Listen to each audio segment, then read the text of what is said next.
Hold up. Fred made this?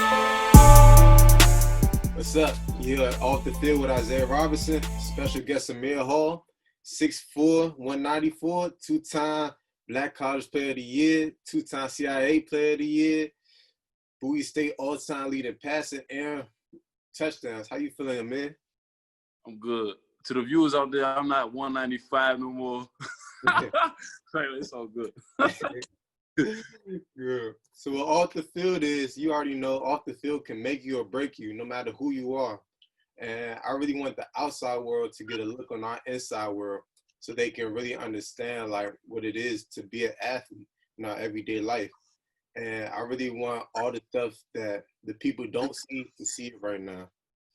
So we're going to be talking about the hard times, the fun times, the best experiences, everything. So you're going to get it here. All right, cool. So, man, how long have I known you for, like? Man, I think I first met you, I want to say after either like in high school, it was either like my sophomore or junior year, and you was somewhere. We played against each other. We trained together, everything, man. Championship games, all that. Championship, all that. Yeah. All this I remember. So, yeah. So I got one of your highlight clips up. I'm going to let the crowd see everything about you. We're going to get it rolling.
Some good times.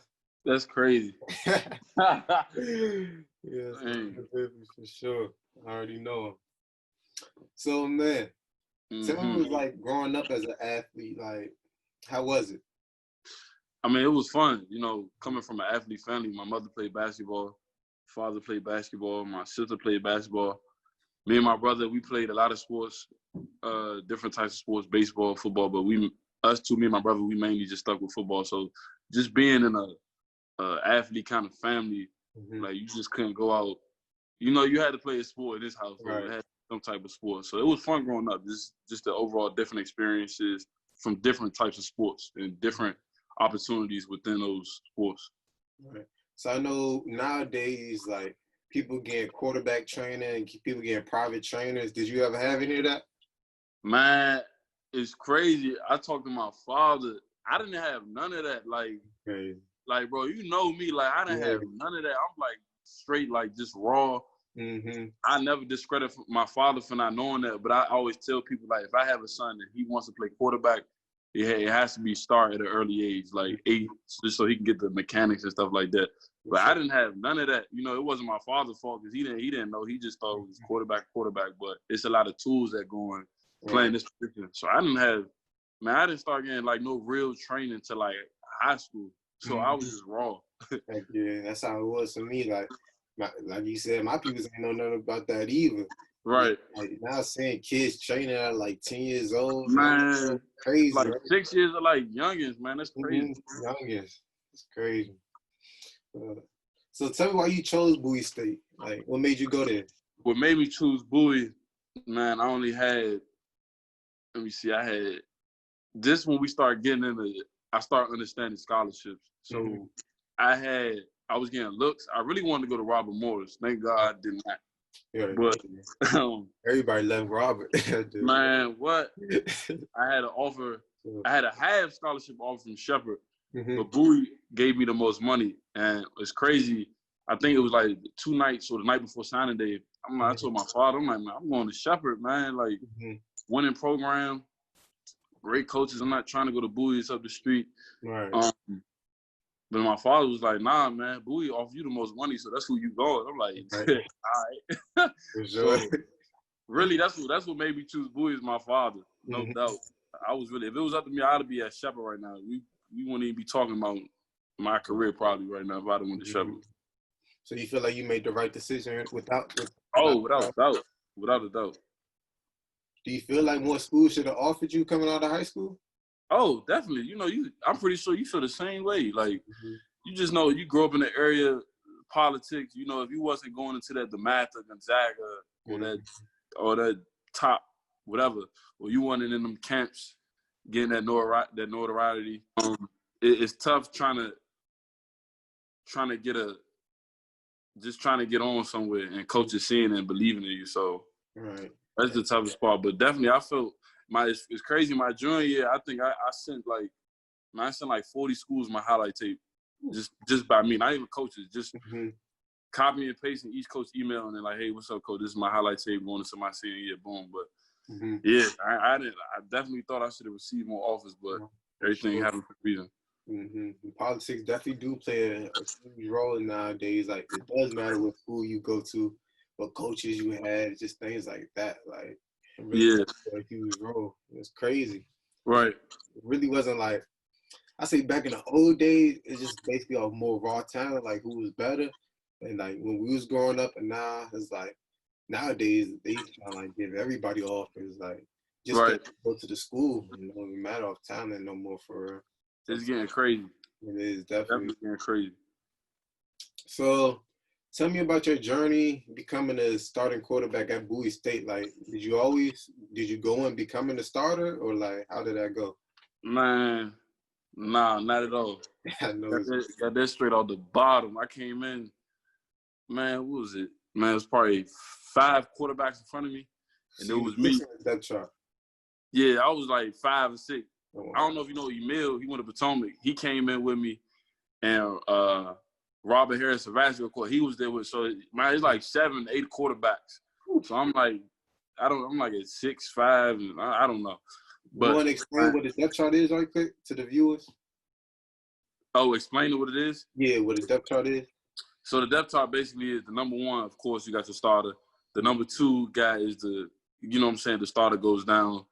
He steps in for the 1 spot. The 3 guy, he kind of just on the sideline, giving you the plays and stuff, always being ready. The 4th guy, he might not even get dressed some games. He might not, but he's getting limited reps.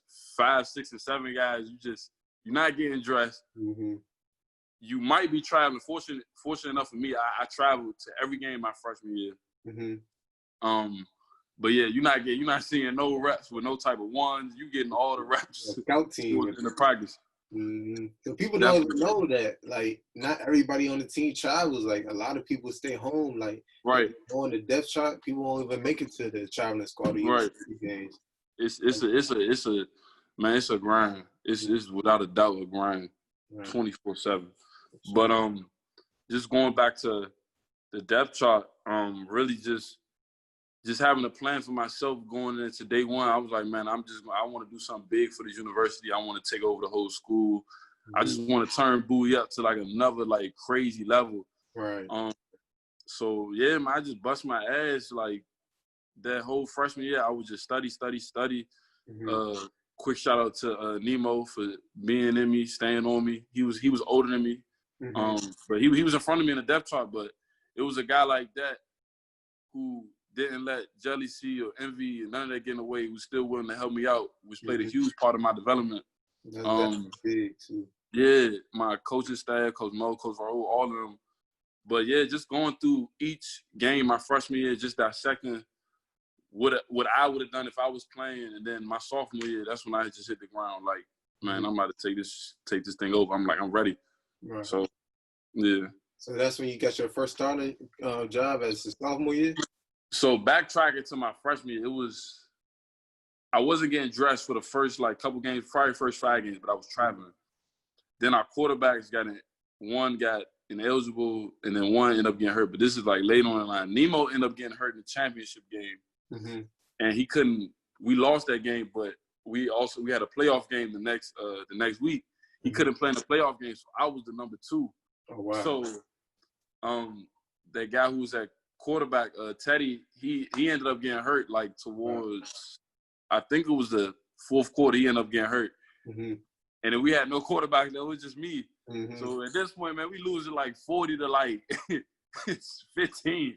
So I'm just going out there having fun. I'm just like, man, look, I can't do no worse. So, man, I get out there. First drive, I think we went 4 and out, but I had a couple of completions. Second drive, I'm like, man, I got to get in the box. Go down the field. I had my first touchdown, and then I came back in for another drive, scored again. And mind you, we still getting blown out, but it's 50-26. But you're a freshman. I'm having fun. It's crazy. I ain't never told people this, but it was a lot of seniors last game, but I'm the only one on the bus. I'm calling my father Dad, I can score twice, man. People on the bus mad and sad. I'm on the bus man, I just I just won a Super Bowl. So, but what's crazy about that year, I guess the NCAA just thought I was performing all year, so they snatched my whole redshirt year off of just one quarter. They snatched the whole redshirt year. So that's crazy. That's when I first got my real bump. But like I said, the following season, my sophomore season, that's when I got my first start. And that's when things started. That's your whole redshirt year? Yeah, so I'm really posted. It's crazy. We're going to get into it later about it, but it's just crazy how, God just, shaped your life. It's just crazy, bro. It really is. God really does work things. Just being around people and saying things, you really see that God's real. Yeah. Amazing, for real. Without a question. Without a question. So this is a question I'm going to ask all my guests and anybody that comes in, because it's a big topic right now, or just a fun topic, really. What was your best and worst times at Bowie State? Oh, man. Oh, man. Best times, man? Man, I would have to say just all the different type of people I met at Bowie. We was always on the PG side. Right. When I got to Bowie, you meeting your Baltimore people, you meeting your people from Jersey. We had a couple of dudes from Florida, just meeting all these different types of people, and then going out there on game day, bonding, hotel room, just all that, bro, that was one of the funnest times ever, just doing. Do you have any experiences that you could think of just bonding with your teammates? Dang. Man, I'm trying to think. I would say my greatest memory with that, it would have to be my it would have to be my senior year, winning the school's ever first championship. Just that grind throughout the whole season. People didn't really pick us to win it because our whole O-lineman had left. But just going through that grind with them and winning the school first championship, that would have to be my best memory. My worst memory? Oh, go back to the best memory. Definitely partying in the locker room. Partying, yeah. You know what I'm saying? You see, we ain't gonna get into the details, but y'all already know. People got all these different dances they do because they come from all around the place. Man, it's crazy. But I would say worst memories, man, just to keep it 1,000 with you, man, losing all them we lost I think we lost 2 championships. We lost 2 championships, and we was really supposed to win 4 or 5 straight championships. But losing them championship games, man, that hurt the most probably. That's probably one of my worst memories. But as a whole, Bowie was fun for me. I enjoyed my experience. Definitely. So, everybody has one event at their school, it's a must go to. I know at Hampton, we have a Holland, and it's a party in the gym, and just everybody to go there, party, different things, Caribbean night. One time we had the baby show up, and just different things like that. Was there any event that you look forward to at Bowie State? Without a question, it's homecoming on a Saturday. Without playing our rival Virginia State. Mm-hmm. And then after the game, getting love from all the alumni, it's homecoming for me. All that other spring fling and all that, it's homecoming at Bowie. Yeah. Without question, it's lit. Yeah. I never experienced a homecoming at an HBCU because it's totally from a PWI. Yeah, you see what it's like at Hampton. And we had my first homecoming game. Everybody, all the fans drunk. It was like millions of people outside, not even in the game, but there's also the stadium's full. So we going out to we going to our locker room during halftime. Fans asking us who won the game, like who won the game, who won. Everybody drunk, falling, trying to figure out who won the game. Like it's still halftime. Like people don't even worry about the game, but they had the nice cars out there, like Lamborghinis, Bugatti. They just come do it. Yeah. HBCU. Y'all got some big alumni. Mm-hmm, for sure. Y'all got some big alumni, but it was probably a little different for us. Like, well, our homecoming since Virginia State was like our rival. Mm-hmm. People, you know, you gonna have your drunk people who don't know what's going on. They just want to party with you. Mm-hmm. But I would say definitely like 90% of Bowie population, everybody was locked in on the game because we knew it's crazy, before I even got to Bowie, they haven't beaten Virginia State, I think, in like 9 years. Wow. Something crazy like that. Mm-hmm. And our first every homecoming game y'all played though? Not every homecoming game, but it was my sophomore year. It was my first year starting. We never beat Virginia State. It was 9 years. And we beat them. Was down 35-21. We came back and beat them 42-35. Wow. And then after that game, I think that's when that's when I got like that swag in me. I'm like, man, I'm about to. It's time to like really like turn this whole campus up. And then everybody like just seeing alumni, like people knew who I was before that game, but after like seeing what I did, like what we did as a team to come back like that and how young I was to play like that, that's when I just started getting mad love across campus. Like that's when everything just changed for me. That's when your clout started to go up. That's kids saying now the clout. Yeah, man. That's when I always never let it get to me, because I always thought like just down the road, like it's like people had them type of games and then forget they got the rest of the season to play, you know? So, but nah, you definitely got, you know what I'm saying? You definitely got to swag out a little bit on homecoming. For sure, definitely. Another question. So, have you ever had a long distance relationship? Like, because I know you, it's like hard being an athlete out here, so I know that they may come up once in a while. Man, I didn't end up getting a girlfriend to my senior year of college. Definitely had some long distance. I was, before my senior year, we was together. I was training in Miami leading up to my senior year, so we was together, but we was apart long distance, probably for a good 2 months. It was cool. Everything was smooth. But then after I graduated, when I went to LA to train for the draft, that was like 3 months. So yeah, them long distance relationships, man, it's tough, but you got to do your part on your end to hold things down. If you don't, you know what I'm saying, it can get a little rocky. But yeah, I've definitely been a part of some a long distance relationship. It's definitely with athletes, you know, we travel all over the place too. And it's like hard for us to even have relationships because we always busy.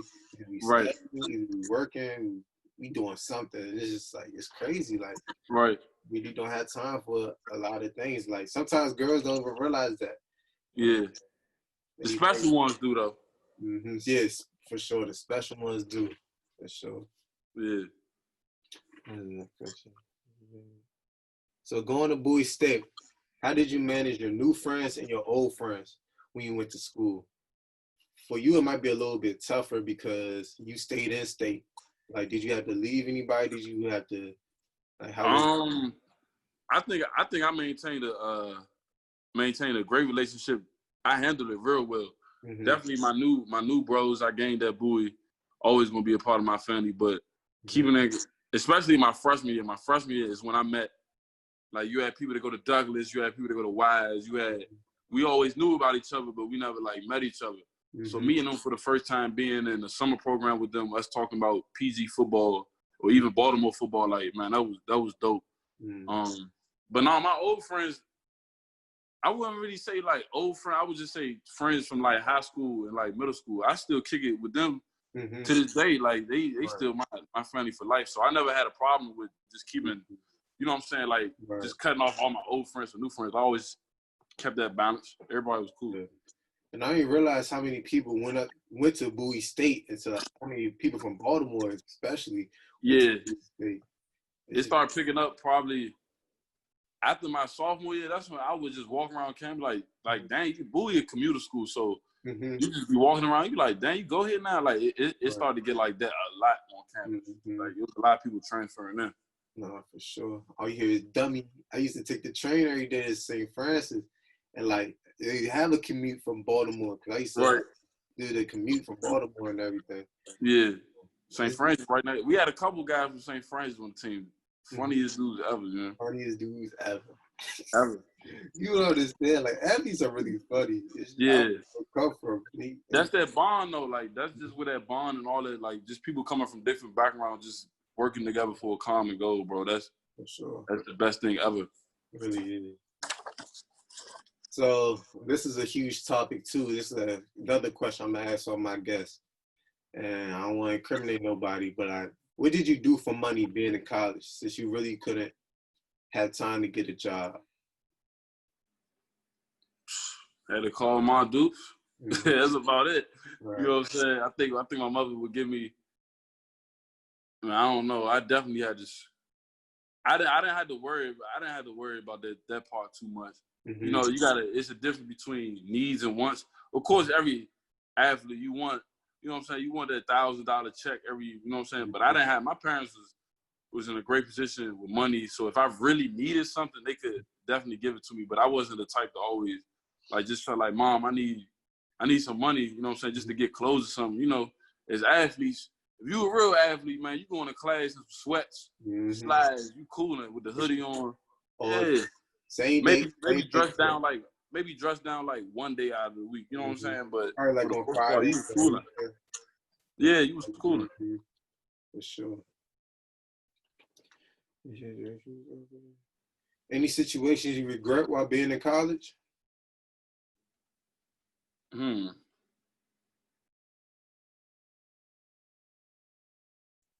Any situation? The situation be like, man, I wish I could have did this differently, or just be like, man, I wish I could have handled something differently. You know, as quarterbacks, we always want plays back. It's a lot of plays I can think about, but I ain't even run through all that. What I would have done differently? Man, that's tough. I think everything worked out how it's supposed to work. I think I probably should have. Like when I started like getting on the rise and stuff, I should have networked a lot more. Like I already had a good network graduating. You know, I knew a lot of people. But if I feel like if I'd have did that like my sophomore going into my junior year, like network with just some more people, it would have helped me even more now. But just networking for real. Do you feel like networking like with older crowd or like a crowd that in school right now? What type of networks you talking about? Kind of both. You know, the OGs, they got the money. You know, me and the president. Anytime Bowie has a homecoming now, the president got a little tent, and it's like food and, you know what I'm saying, all the VIP guests. So she always showed love in there, and just connecting with former alumni from like the 80s, 70s. So I always been cool with them. But yeah, I wish I probably, would have got, you know what I'm saying, in touch with more of the younger people. But that was just me like, man, I was so focused on football, I wouldn't even think about all that. You know what I'm saying? So, you know what I'm saying? You live and you learn. Though. I don't really got no regrets. You just kind of live and you learn and appreciate each situation. No, for sure. Were there any opportunities that you were able to take advantage of because you was an athlete? Oh, because I was an athlete? Like people wouldn't have every regular student would have this advantage because like they don't see these people or because they don't have the high enough status to. Nah, I legit feel like I made time for a lot of stuff. And I had the same opportunities as regular students. Mm-hmm. Only difference, I probably say more sleep. No, you know what I'm saying? They probably had more sleep. I'd appreciate that. Mm-hmm. We get up at 5, 6 o'clock in the morning. Yeah, bro. Like that's pretty much it. We pretty athletes. Just sometimes they blow it up. You know, we pretty much had the same opportunities as maybe sometimes if we have a game on Saturday and regular student might have a job seminar, whatever, at like the White House or something, we couldn't go because we were playing. Maybe a situation like that. But from what I could think of is, I pretty much had the same opportunities. It's just about managing your time. That's all it is. People like coming in the freshman year, you probably didn't have a good time management. Then when you got older, you started to realize like, oh, bro, I was terrible freshman year. When I was telling you, I was traveling to all the games and stuff, and we would leave on like Friday mornings, and like Thursday, I would just tell all my teachers like they would give me the work. Young, I didn't care at all. Like I was like, all right, man. By the time the spring semester came, at the end of my freshman, I had like a 2.0, like 2 Fs. Like it was terrible. I had to take a winter course and some crazy stuff. It was terrible. So definitely that time management is huge. No, for sure. Definitely for sure. It's just like we have a small amount of time window for us being student athletes. Yeah. We have to make that count. Like we really have to count. Because we do have to get to bed like 10, 11, or like earlier than that. We're not going to have enough sleep to function for our bodies to actually function in the morning and do the rest of the day. Because our days don't end until like 8. Depends what time practice usually is. But we still got study hall. We still got things like that. Did y'all have night practice at Hampton? Yeah, we had night practice. So we didn't get our practice till like 7. During the season we had like night practice, but during the springtime we had morning practice. So we did get everything out of the way early. I actually like morning practices better. That's how it was in Maine. My fault, what you say? Because you just get it out of the way? Yeah, so we can just get it out of the way. We had the rest of the day to ourselves. So I like morning practice. What you like better? You ever had one of the other? We never did morning practices only because like Bowie is kind of different because we was a commuter school, so people might have had class at that time. So what happened was we will always have practice. Our only night practice was on Tuesdays, and our only night practice was on Tuesdays. We used to get out at like probably like 9:30. The rest of the week was probably at 4 o'clock. But the only thing about the 4 o'clock jumps is you go to school through the whole day. You might get a nap in, then you go to the caf. Then you got like offensive film review before practice. Like you used to be in the jump. Like we didn't. I could have not to fault Bowie for this, but like how D1s have like personal people with Gatorade bars and different nutritions throughout the day just to keep us going. We ain't had it. Like you used to lift weights. The dudes used to go back to the dorm room eating Pop-Tarts, oodles and noodles. Like we're not putting no type of protein in our bodies. So we coming out practice. Some dudes used to be out there throwing up and being sluggish, but you know what I'm saying? HBCUs, man. Shout out to the HBCUs. Shout out HBCUs. Big difference for sure. Yeah, it's a big difference. So, do you have anything you want to say to your fans, to your crowd base, anything? Wrapping up with the interview. Man, I just want to say, man, I appreciate you for one, bro. Like, just starting something like this is definitely huge. With everything going on, appreciate you. Always, and just connecting, like just using your platform now. You know what I'm saying? You done played the game, you done been in it. Now it's time to really just sit back and have conversations like this, so that other people can tune in and listen and just see like the real gritty, like what stuff is about. But really, I ain't really say I ain't had no fans or nothing. I just always say I got like real love and support. All the people who supported me through my journey, and that's still here supporting me. You know what I'm saying? Locking in with me, reaching out, calling me. It's always love. So that's it, bro. Appreciate you. So what we're gonna do after every show, we're gonna have a trivia and a hot seat question. Trivia. All right, you got a certain amount of time to answer. All right. So first thing, think of your head. All right. Number 1, favorite NFL quarterback. Brady. 80. One-on-one matchup, 4th down, 10 seconds left on the clock to win the game. You could choose any receiver in their prime. Who are you choosing? Calvin Johnson. Calvin Johnson. If you could choose any career other than football, what would it be and why?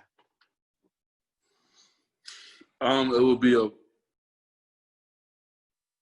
definitely be some type of multimedia director, like just working on different short documentaries and short stories, and just working on different. Everybody got a story to tell, so just working on different projects with different people in the world, and being my own boss and having control over these projects, making income from it, and just telling the world everybody's story. Like that would be the best job ever. Like that. Yeah. It's a hot seat question. Advice you would give your 16-year-old self. Advice I would give your 16-year-old self. Man, stop talking in class. Do your schoolwork, man. Study for your SAT. Yeah, that's it. Just stop talking in class. Stop getting written up. Go to class and get your GPA up. Take school more seriously. Yeah, without question. You summed it up right there. Like everybody would tell their 16-year-old self. Man, just tighten up, man. That's it. For sure. I appreciate you, man. Alrighty, bro. It's love, Thanks for coming to our show. I hope you're great and further in everything you do. Alrighty, bro. Appreciate you. No problem. Appreciate you, too. All right. All right.